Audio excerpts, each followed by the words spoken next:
Abu Darda adalah seorang sahabat Nabi dari kalangan Ansar, yang berasal dari suku Khazraj. Nama aslinya adalah Uwaimir. Ayahnya bernama Amir ibnu Malik ibnu Zaid ibnu Qais ibnu Umayyah dan ibunya bernama Mahabah binti Kakit ibnu Amr ibn al-Itnabah. Ia lebih dikenal dengan nama panggilan Abu Darda. Ia disebut begitu karena memiliki seorang putri bernama Darda, yang kelak menikah dengan Yazid ibnu Muawiyah. Abu Darda termasuk orang yang belakangan masuk Islam, karena baru mengucapkan syahadat, setelah Perang Badar, sebuah peristiwa penting, titik kemenangan besar dalam sejarah Islam. Sebelum mengenal Islam, layaknya para pemuka Quraisy dan para pembesar Yasrib lain, Abu Darda dikenal sebagai orang yang angkuh dan besar kepala. Ketika Abu Darda bersama para penyembah berhala lain, sujud di hadapan berhala dari kayu atau pahatan batu, mereka merendahkan yang lain. Ia enggan menyembah Allah yang telah menciptakannya dalam bentuk yang sempurna, memberinya akal yang bisa membedakan antara baik dan buruk, antara yang kurus dan yang gemuk, yang bengkok dan yang lurus. Tak seorang pun dari mereka sadar bahwa batu atau kayu yang mereka sembah itu sama sekali tidak memberi manfaat ataupun mudarat. Kesesatan dan penyimpangan keyakinan mereka itu didasarkan atas pendapat yang tidak masuk akal. Mereka mewarisi keyakinan itu dari nenek moyang secara turun-temurun, hingga semakin lama mereka semakin karam dalam kesesatan. Mereka terus berada dalam kesesatan, seandainya tidak datang kepada mereka seorang utusan yang membacakan ayat-ayat Tuhan, memperbaiki mereka, dan memandu mereka menuju jalan yang lurus. Kisah keislaman Abu Darda cukup unik, karena sebelumnya ia adalah seorang musyrik yang bengal, enggan mengakui kerasulan Muhammad atau mengimani Allah. Ia masuk Islam berkat ketekunan dan kesungguhan sahabatnya, Abdullah ibnu Ruwahah, yang terus mengajaknya kepada Islam dan menunjukkan kesesatan keyakinannya. Abdullah ibnu Ruwahah adalah penyair Rasulullah dari kalangan Ansar. Pada suatu hari, sepulangnya dari Perang Badar bersama pasukan Muslim dengan membawa kemenangan gemilang, Abdullah ibnu Ruwahah mengunjungi rumah sahabatnya, Abu Darda sambil menenteng kampak. Tiba di rumah kawannya itu, Abdullah ibnu Ruwahah langsung menuju salah satu sudut rumah tempat Abu Darda menyimpan patung-patung sembahannya. Tanpa ragu-ragu lagi, Abdullah menghancurkan semua berhala itu, hingga hancur berkeping-keping. Tentu saja Abu Darda kaget bukan main melihat tingkah sahabatnya itu. Ia sama sekali tidak mengerti maksud perbuatan Ibnu Ruwahah. Bahkan sesaat ia merasa marah karena kawannya itu telah menghina Tuhan-Tuhannya. Memang selama beberapa hari Ibnu Ruwahah sering berbicara tentang keyakinan baru yang dianutnya, dan juga tentang Nabi terakhir yang diutus Tuhan untuk manusia. Sahabatnya itu juga sering mencela perbuatannya menyembah berhala dan mengajaknya mengikuti Rasul yang datang dari Makkah.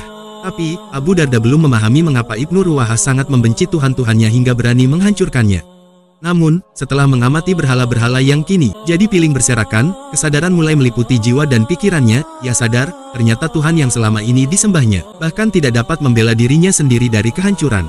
Jadi, bagaimana mungkin Tuhan-Tuhan itu dapat memberi manfaat dan mudarat kepada manusia?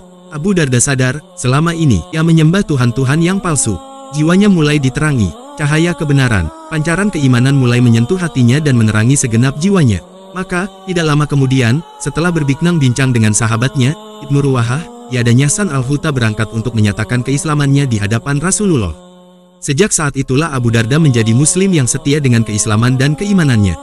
Pada suatu hari Nabi bersabda kepada para sahabatnya, termasuk Abu Darda, "Aku ingin mengabarkan kepada kalian tentang perbuatan yang paling baik menurut Tuhan kalian, yang akan meninggikan derajat kalian, yang lebih baik daripada memerangi musuh, menyerang orang yang melindungi musuh kalian dan mereka pun menyerang orang yang melindungi kalian, dan perbuatan yang lebih istimewa daripada dirham dan dinar, yaitu mengingat Allah yang maha luhur. Mengingat Allah adalah perbuatan terbaik, perbuatan yang paling utama di antara segala kebaikan, dan yang lebih mulia dibanding emas dan perak. Mengingat Allah mengatasi semua itu, dan ganjarannya pun lebih besar. Maka, wahai orang yang beriman, ingatlah Allah sebanyak-banyaknya, sucikanlah dia di pagi maupun senja hari, bersyukurlah kepadanya dan jangan ingkar, agar kalian berbahagia saat berjumpa dengannya. Dialah zat yang selalu mendengar dan memberi jawaban ketika segala macam obat tidak mempan dan saat semua dokter angkat tangan." Ketika Abu Darda yang dikenal sebagai saudagar kaya raya, merugi dalam perniagaannya, ia menemukan kearifannya, dan mulai menyadari bahwa ada satu bentuk perdagangan yang tidak akan pernah membuatnya merasa rugi, yaitu berdagang dengan Allah yang maha tinggi, maha agung, dan maha pemaaf. Abu Darda sampai pada keyakinan bahwa ibadah kepada Allah akan mengantarkan pelakunya menuju kebahagiaan abadi dan keuntungan yang besar.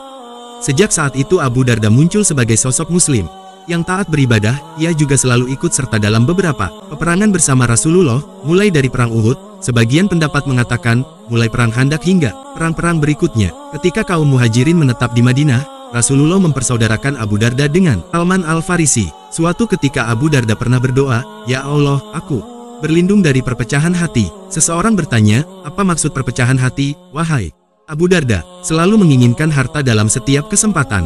Bukankah Allah tidak mengharamkan jual beli tetapi mengharamkan riba?" "Benar, tetapi aku ingin menjadi orang yang tidak dilalaikan oleh perniagaan dan tidak pula oleh jual beli dari mengingat Allah dan dari mendirikan salat."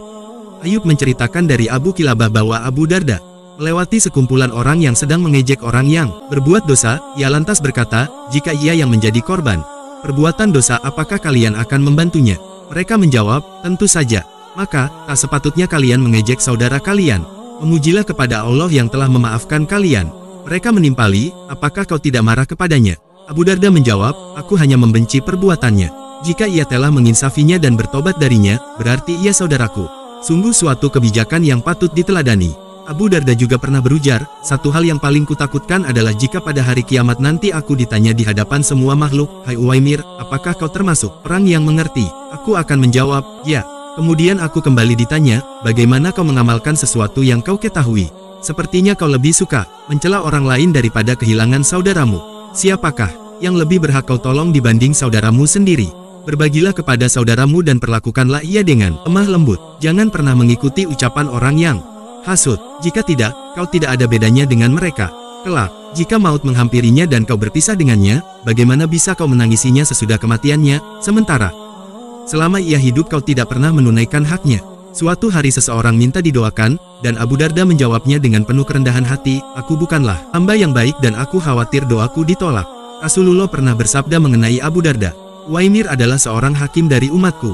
Karenanya, wajar jika Uwaimir dikaruniai kebaikan dan kebijakan yang berlimpah sesuai dengan firman Allah, 'Yuktil hikmata mayasyak, wa mayutal hikmata faqad u'tiya khairan katsira, wa may yazakaru ila ulul albab.'" Allah menganugerahkan hikmah, pemahaman mengenai Al-Quran dan Sunnah, kepada siapa yang dikehendakinya. Barang siapa yang dianugerahi hikmah, ia benar-benar telah dianugerahi karunia yang banyak, dan hanya orang berakal yang dapat mengambil pelajaran. Selain dikenal karena kearifannya, Abu Darda juga dikenal sebagai penunggang kuda yang mahir. Ketika berperang, ia tampil gagah dan tangkas menunggangi kudanya. Kebaikan apalagikah yang diharapkan oleh seorang yang arif, bijak, dan tenar sebagai penunggang kuda yang tangkas? Para sahabat lain mengakui kemuliaan dan kebaikan Abu Darda, termasuk diantaranya Muawiyah yang menikahkan putranya, Yazid, kepada putri Abu Darda. Abu Darda tidak hanya memedulikan keselamatan dirinya, dengan menyerahkan seluruh dirinya kepada Allah dan menunaikan ketaatan kepadanya sehingga ia terhindar dari fitnah dunia dan siksa akhirat. Ia juga berusaha melindungi dan menerangi jiwa orang-orang di sekitarnya. Setiap saat ia mengajak keluarga dan kerabatnya untuk menaati Allah. Ia tahu bahwa satu-satunya jalan menuju keselamatan di akhirat adalah tunduk dan taat kepada Allah. Ia mengajak orang lain untuk mengikuti jalan keselamatan itu. Ia sendiri tidak pernah berpaling atau menyimpang dari jalan tersebut agar termasuk orang yang terlindungi. Menjelang ajal menjemputnya, Abu Darda menangis. Istrinya bertanya, "Mengapa engkau menangis, wahai sahabat Rasulullah?" Abu Darda menjawab, "Sungguh tidak ada alasan bagiku untuk tidak menangis. Aku tidak tahu, adakah sesuatu yang lebih besar dibanding dosa-dosaku?" Abu Darda wafat 2 tahun sebelum kematian Khalifah Utsman ibnu Affan. Sebelum meninggal, ia pernah menjabat sebagai kadi di Damaskus. Semoga Allah memberinya rahmat.